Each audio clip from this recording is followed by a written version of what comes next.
के साथ में त्रैलोक के विजयी महामंत्र नवकार का स्मरण करेंगे। नमो अरिहंताणं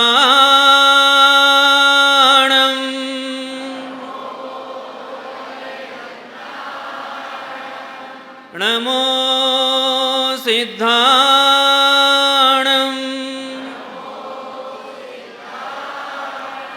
नमो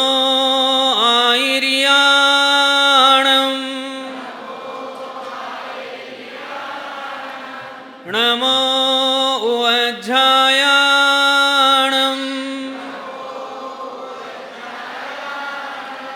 नमो लोये सव्वसाहूणं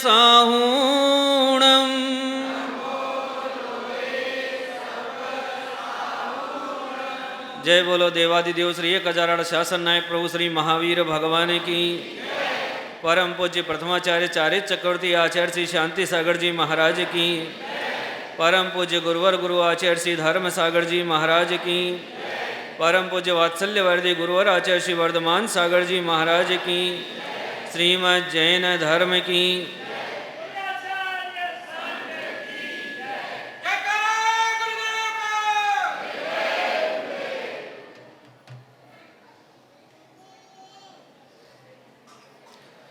मैं खो गया, मुझे स्मरण में नहीं है कि मैं कहाँ पे खो गया हूँ। आप जरा याद दिला देंगे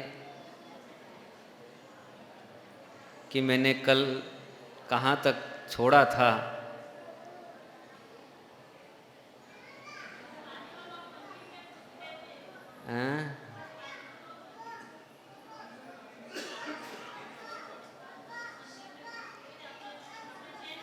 पूरे समाज की तरफ से एक वक्ता खड़ा हुआ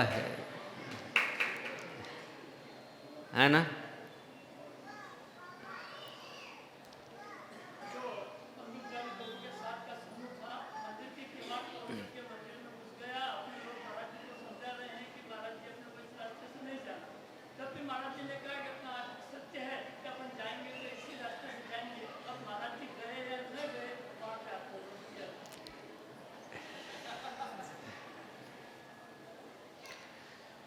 दो घटनाएं एक साथ चल रही है। एक घटना में उपद्रवी लोग अपने पूरे दमखम के साथ शांति के सागर के संग को खत्म करने के लिए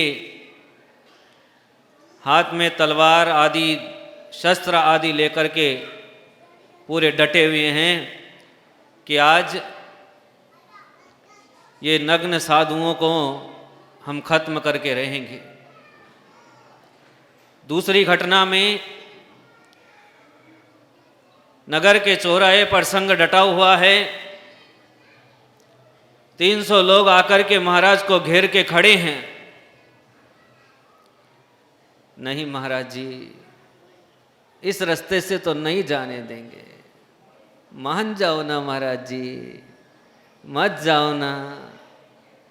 इस रास्ते से आज तक जो भी गया वो लौट के नहीं आया। बहुत प्रकार के अनुनय विनय कर रहे हैं। संघपति जी कह रहे हैं कि महाराज का निर्णय तो अटल होता है, एक बार हो गया तो हो गया। ये तो सत्य ही है। सत्य महाव्रत का पालन करते हैं, सत्य स्वरूप ही है। एक बार मुख से निकल गया लौटता नहीं है। जिस प्रकार आप लोगों को विदित है, कौंती का पुत्र युधिष्ठिर सत्य के लिए प्रसिद्ध था कि ये सत्यवादी है।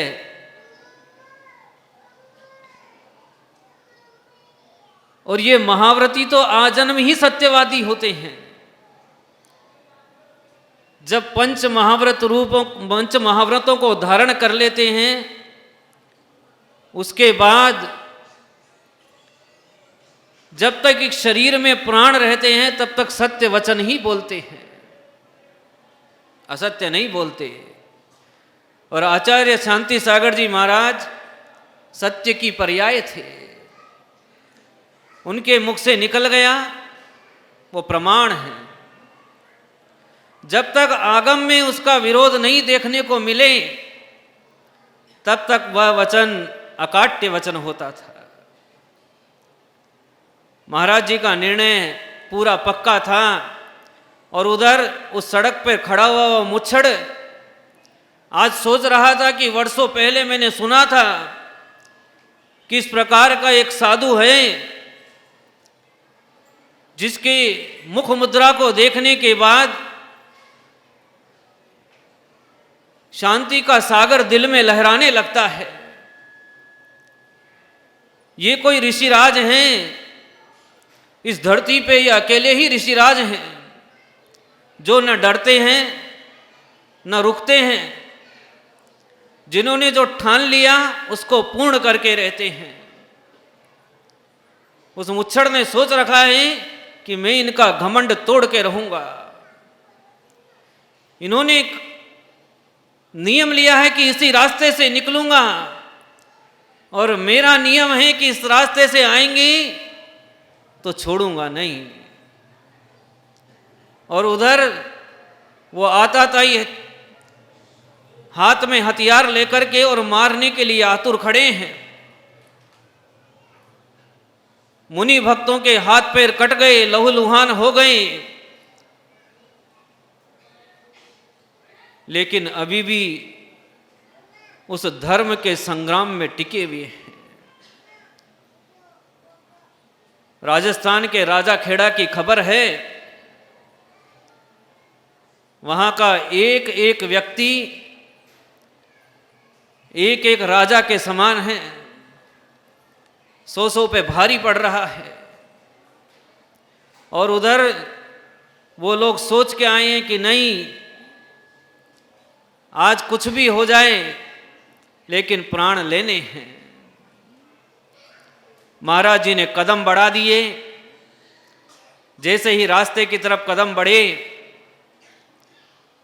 वो 300 लोगों की भीड़ महाराज के पीछे हो गई। वैसे होना क्या चाहिए था कि नहीं, वो मुच्छड़ आगे है, वो महाराज जी के ऊपर कुछ करे उससे पहले हमारे ऊपर होना चाहिए। मुझे याद है पुरुलिया की वो घटना, मुझे आज भी याद आ रही है। जब आचार्य महावीर कीर्ति महाराज पुरुलिया से विहार कर रहे थे और उनके साथ में एक सेठ जी थे, नाम विस्मृत हो गया है, हाँ, चांदमल जी बड़जात्या साहब, और भी कई भक्त लोग महाराज जी के साथ में विहार में थे। तभी न जाने कहां से बहुत सारे लोगों का झुंड आ गया और उन्होंने आकर के या तो महाराज जी को वस्त्र पहनाओ, नहीं तो हमारे डंडे की मार खाओ। सारे के सारे श्रावक भाग गए। आचार्य महावीर कीर्ति जी महाराज इस धरती पर देवता जैसे पुरुष थे। इन्होंने क्षुल्लक दीक्षा आचार्य वीर सागर जी महाराज जी से ली थी। तो खून तो आचार्य शांति सागर जी का ही था, डरते कैसे। उसी सड़क पर उसी स्थान पर ध्यान लगा करके बैठ गए कि उपद्रवी वे आ गए हैं, जो करना हो सो करो, मैं तो आत्म ध्यान में लीन हूं। और उधर उन लोगों ने उनके हाथ में जो भाले थे, लाठियां थी, ऊपर उठा ली और महाराज जी के ऊपर बरसाने लगे। तो चांदमल जी बड़जात्या जैसे पार्श्वनाथ भगवान के ऊपर धरणेंद्र ने फण फैला लिया, वैसे अपने शरीर को आचार्य महावीर कीर्ति जी महाराज जी के ऊपर फैला दिया। एक भी लाठी महाराज के सिर पर नहीं पड़ने दी। सारी लाठियां अपनी बदन पे झेल ली, पूरी बदन लाल हो गई। और थोड़ी देर में उपसर्ग का निवारण हो गया। लेकिन चांदमल जी बढ़ जाता ऐसे श्रावक श्रेष्ठी थे कि प्राण चले जाएं लेकिन मेरे गुरु का बाल बांका नहीं होगा, मेरे गुरु का बाल बांका नहीं होगा, मेरे प्राण से ज्यादा इनके प्राण कीमती है। अरे मैं मर जाऊंगा कोई बात नहीं, मेरे जैसे तो गुरुदेव कई उत्पन्न कर देंगे, लेकिन ये गुरुदेव को कुछ हो गया तो इन्हें मैं कभी दोबारा वापस नहीं ला सकता। इसलिए पूरा शरीर उनके ऊपर फैला दिया और उनके बदन पर सैकड़ों लाठियां उगड़ गई, पूरा शरीर खून से चरमरा गया। उन्होंने छोड़ा नहीं, उपद्रव दूर हुआ और आचार्य सिंह खड़े हुए। चांदमल जी बढ़ जाते ने नमोस्तु किया, आशीर्वाद लिया और आगे का विहार शुरू हो गया। ऐसे श्रावक होते हैं।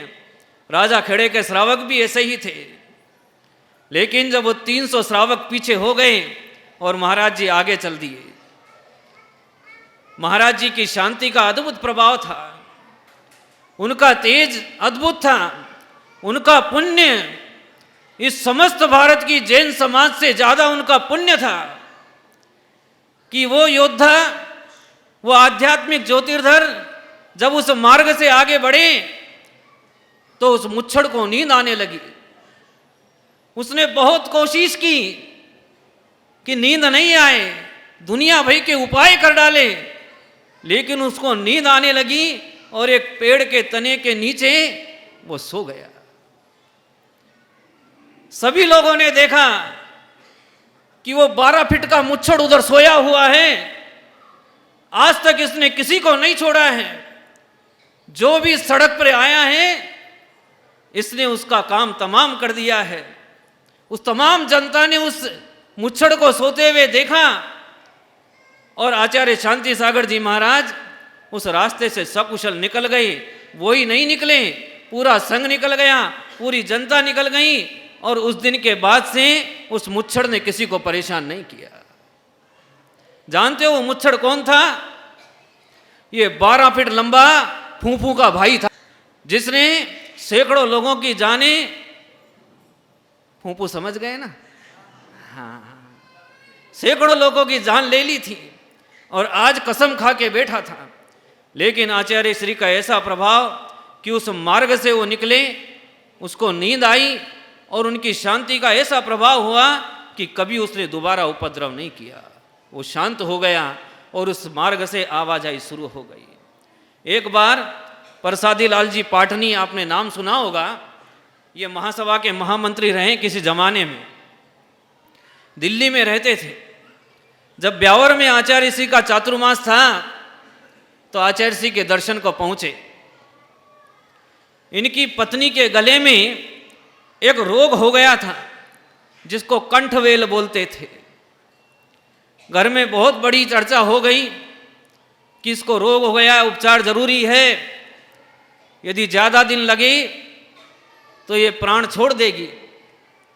ऐसा विचार करके उन लोगों ने निर्णय किया कि पहले गुरुदेव के दर्शन करेंगे और गुरुदेव के दर्शन के बाद दिल्ली आकर के इनका उपचार कराएंगे। प्रसादी लाल जी पाटनी अपनी माता के साथ में ब्यावर पहुंच गए, आचार्य जी के दर्शन किए, चौका लगाया, 2-4 दिन आहार दिया और आचार्य जी के चरणों में निवेदन किया कि गुरुदेव, प्रसादी लाल जी की पाटनी की माता जी आई और उन्होंने गुरुदेव को निवेदन किया कि गुरुदेव अब दिल्ली जाएंगे। आचार्य श्री ने कहा, इतनी बार आए, महीने 2 महीने तक रुक के, इससे कम तो रुकते नहीं, इस बार जल्दी क्या है? माताजी ने कहा, महाराज, प्रसादी की पत्नी के गले में कंठवेल रोग है, उसका उपचार करवाना है, गुरु की कृपा देखना। गुरुदेव ने पूछा, ये रोग कहाँ होता है? बोले, गले में होता है।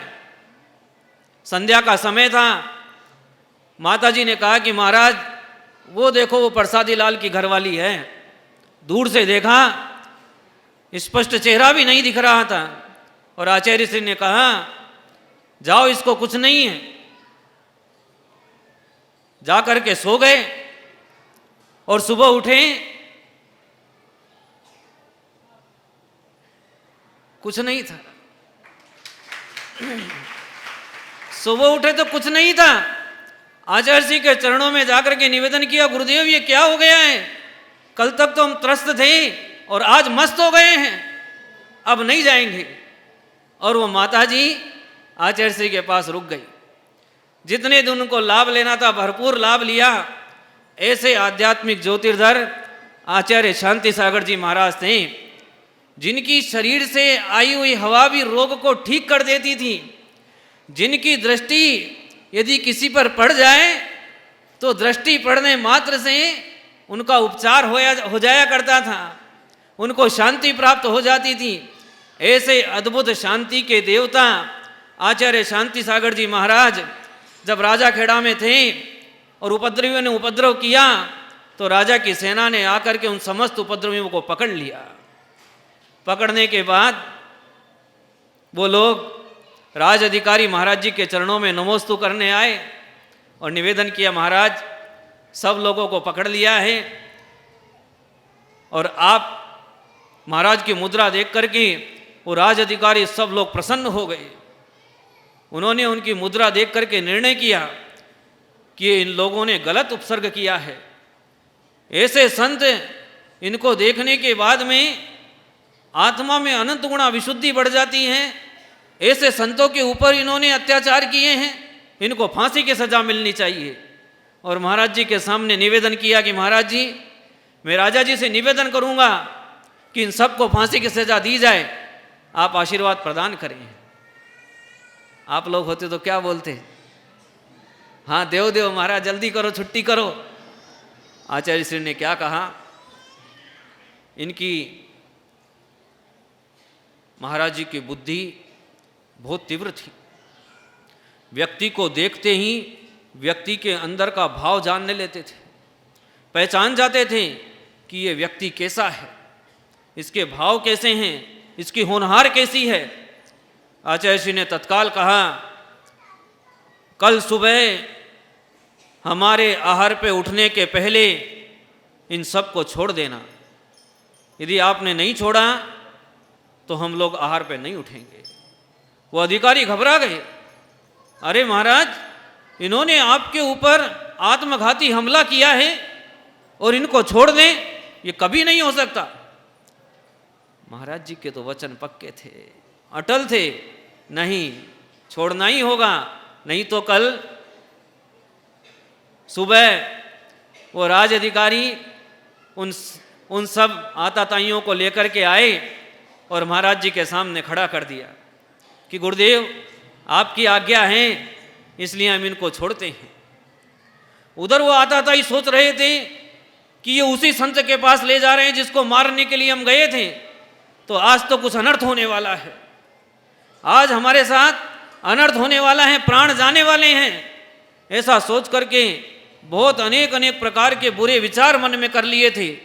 लेकिन जब गुरुदेव की वाणी सुनी कि इनको छोड़ दो, तो सबके सबकी आंखों में से अश्रुओं की धारा बह निकली, रोने लग गए और गुरुदेव के चरणों में निवेदन करने लगे, हे गुरुदेव, हमने बहुत बड़ा अपराध किया है, हमको मालूम ही नहीं कि सच्चे संत कैसे होते हैं। आज हमने जीवन में पहली बार सच्चे संत देखे हैं और हम प्रतिज्ञा करते हैं कि जब तक हमारे प्राण इस शरीर में रहेंगे तब तक हम आपकी पूजा करेंगे, आपकी आराधना करेंगे और जहाँ जहाँ आप जाएंगे वहाँ वहाँ हम आपकी सेवा करेंगे।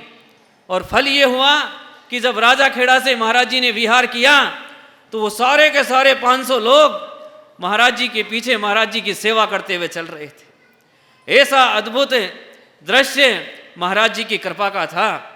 उनकी कृपा जिस पर हो जाए वो निहाल हो जाते थे। वो सब लोग पाप प्रवृत्ति को छोड़ करके, दुष्ट प्रवृत्ति को छोड़ करके दया निधान बन गए। क्यों नहीं बनते? आखिरकार शांति सागर के शिष्य जो बने।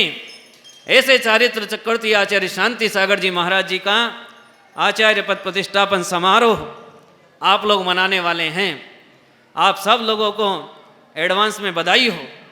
और आज भैया जी एक काम करना है आपको, प्रशांत जी, जिन जिन के मोबाइल में स्टेटस दिखे उन सब के फोटो इसमें लेना है ना, और कल वीडियो पे दिखाना है कि इतने लोगों के मोबाइल पे स्टेटस हैं। बोलिए परम पूज्य चारित्र चक्रवर्ती आचार्य शांति सागर जी महाराज की।